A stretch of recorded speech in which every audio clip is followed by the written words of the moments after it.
And the other point, I mean, you were talking about conference speeches. I sort of just about remember your conference speeches in the 1970s, and one of the things that made you a darling of the Conservative Party were your attacks on the trade unions back then at party conference. When you look at how this government is dealing with the trade unions, what do you make of it?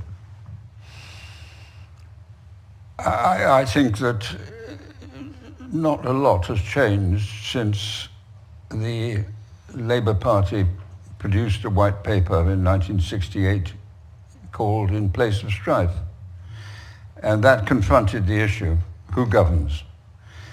And the Labour Party, it was Harold Wilson's government, and Barbara Castle was the Secretary of State for Employment, analysed the issue about the power of unions and the use of that power. Because, of course, it was not only just the welfare of their members, it was the political agenda of extreme left-wing government. Mm-hmm. So Ted Heath's election as leader came in 1970, and the same issue faced his government as faced Harold Wilson's government. But Ted, and this is quite interesting social phenomenon, Ted had to try and deal with the issue. The second Prime Minister to try and cope. Mm. And Ted, one of the characteristics of him and his generation was his wartime experience.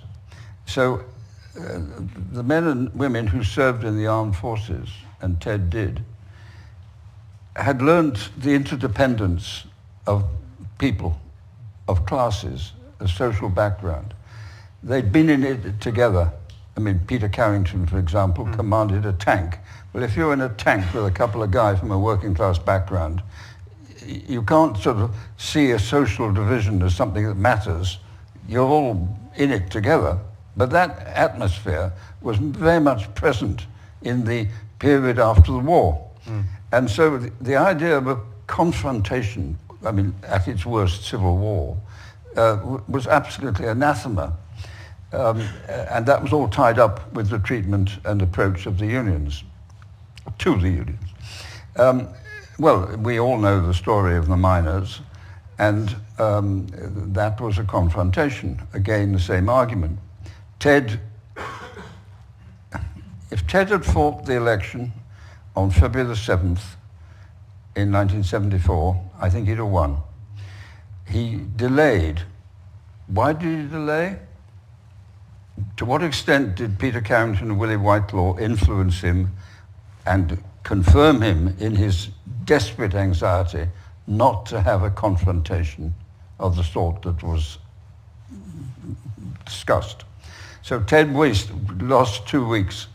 And I fought that election campaign, and I can tell you on February the 7th, the Tories were sweeping the country. It was quite incredible. Right, wherever we went, good on you, well done, stand up to them, da-da-da. It was incredible.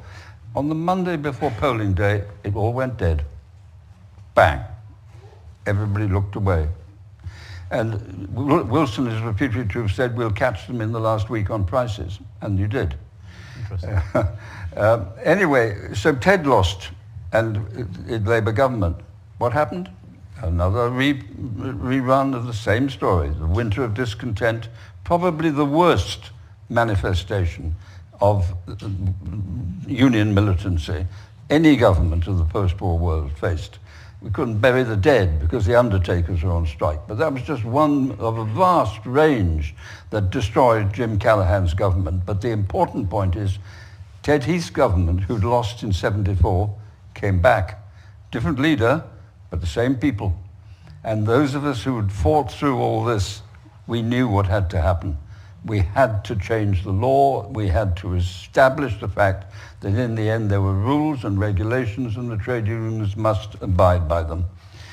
And so here we are now, a long time. Most of it has been relatively a great improvement in industrial relations, a huge improvement, I would say, in the management of our companies as well. But what have we got now? We've got highly paid consultants on strike. Mm-hmm. We've got junior doctors trying to recoup 35% pay increase. And what is it, 100,000 operations put off today? You can't run a country on that basis.